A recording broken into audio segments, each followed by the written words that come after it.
આધ્યાત્મિકતા અને ચેતનાના સ્તરોને સમજવાની પ્રક્રિયામાં મંડલ સાધનાનો વિશ્વભરમાં ખૂબ જ ઉલ્લેખ થાય છે, પરંતુ ગુજરાતમાં તેની જાણકારી હજુ મર્યાદિત છે. સુરતના જ્યોતિષાચાર્યના મતે આ પરંપરા મૂળ ભારતીય તંત્ર ગ્રંથોમાં વર્ણવેલા મંડલ સિદ્ધાંતથી જ પ્રેરિત છે. માત્ર ઘણા લોકોને તેનો ઊંડાણપૂર્વક અભ્યાસ ન હોવાથી આજ દિવસ સુધી ઘણા લોકોને તેની ખબર નથી. મંડલ એક ઉજાત્મક આકૃતિ છે, જેમાં જુદા જુદા જીઓમેટ્રિક આકારો અને બોધિસત્વના લગભગ 100 સ્વરૂપોનો સમન્વય કરીને પ્રતિકાત્મક રીતે દર્શાવવામાં આવે છે. જાપાનમાં બૌદ્ધ સાધુઓ ખાસ પ્રકારના ફૂલો, રંગો અને પવિત્ર સામગ્રીથી આ મંડલો તૈયાર કરે છે.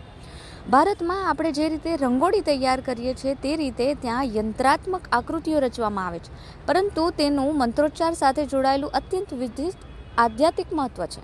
એમાં અલગ અલગ પ્રકારના મંડલ હોય છે, જેમ કે નવ મંડલ, કોંગોકાઈ મંડલ અને વોમ રિયાલમ મંડલ જેવા વિવિધ મંડલોનો ઉપયોગ કરીને આ આધ્યાત્મિક સાધના કરવામાં આવે છે. નમસ્કાર, કાશ્યપ ગુરુજી. જાપાનની આ વસ્તુની ઘણા બધા લોકોને કશી ખબર જ નથી કે ત્યાં કેમ આ રીતે. અમારી મુલાકાતનો હેતુ મૂળ એ જ હતો કે આપણા તંત્ર ગ્રંથોમાં આ વસ્તુઓનો ઉલ્લેખ છે, જેને મંડલ કહેવાય.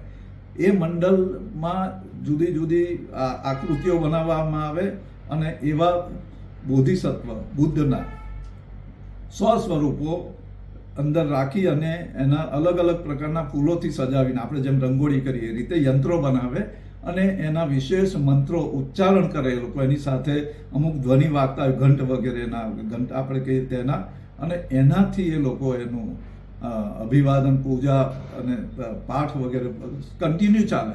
8 કલાકનો પ્રયોગ હોય, 24 કલાકનો હોય, 48, એવું સળંગ બધા માણસો બેસતા જાય. જે બૌદ્ધ ભિક્ષુઓ હોય, સાધુઓ, એ આ કરે અને એમના જે અનુયાયીઓ હોય એમનું ભલું થાય એના માટે આ પ્રયોગો કરવામાં આવતા. મંડલ સાધનામાં સાધુઓ સતત મંત્રોચ્ચાર કરતા રહે છે, જેના કારણે ખાસ પ્રકારની ધ્વનિ સ્પંદન થાય છે. આ પ્રયોગો કેટલાક વખત 8 કલાકથી લઈને સતત 24 કલાક સુધી ચાલે છે. આવા મંડલોના કેન્દ્રમાં ઉર્જાનો સંગ્રહ થાય છે અને તે ઉર્જા અનુયાયીઓને શાંતિ, સમૃદ્ધિ અને આંતરિક સ્થિરતા આપવા માટે કરવામાં આવે છે.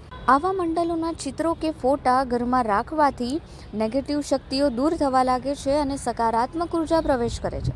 અનેક લોકોને અંતસ્ફૂર્ણા, માનસિક શાંતિ અને આધ્યાત્મિક ઉન્નતિનો અનુભવ થાય છે અને તેને લઈને સુરતના પણ કેટલાક લોકો છે કે જે જ્યોતિષશાસ્ત્ર સાથે સંકળાયેલા છે, તેઓ પોતાના ઘરમાં આ જાપાનીઝ રેમેડીનો ઉપયોગ કરી રહ્યા છે. એટલે કે આ પ્રકારના મંડળોના ફોટા તેઓ તેમના ઘરમાં ઉપયોગ કરી રહ્યા છે, જેને લઈને તેમને ફાયદો થયા હોવાનું પણ તેમનું કહેવું છે. એટલે ખાસ કરીને અમે આ પ્રકારના જે ચિત્રો બોધિસત્વના મંડલના ચિત્રો પર લાવે, મંડલની પૂજા થાય, એ તમે ઘરમાં રાખો તો પણ એનાથી ઘણું સારું ફિલિંગ આવે અને ઘણી સમસ્યાઓ હોય એનો ઉકેલ મળે.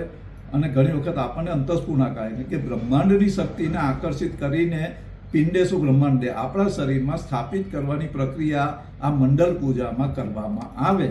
એનાથી માણસમાં જે કંઈ નેગેટિવિટી હોય તે ધીમે ધીમે બહાર નીકળતી જાય અને એ સમૃદ્ધ થતો જાય. કોઈ પણ વ્યક્તિ આ પ્રયોગો કરી શકે, આ મંડળનું ચિત્ર પોતાના ઘરમાં રાખી શકે. એનાથી સકારાત્મક ઉર્જા જ બને છે અને એનાથી ઘણા લોકોને લાભ પણ થાય છે. તો જાપાનની સંસ્કૃતિ મૂળ તો આપણી ભારતીય જ છે. નામો જે જોઈએ તેના પરથી ખબર પડે. એટલે આપણી જ સંસ્કૃતિ આપણી તરફ પાછી આવે અને આપણે એનો લાભ લઈએ.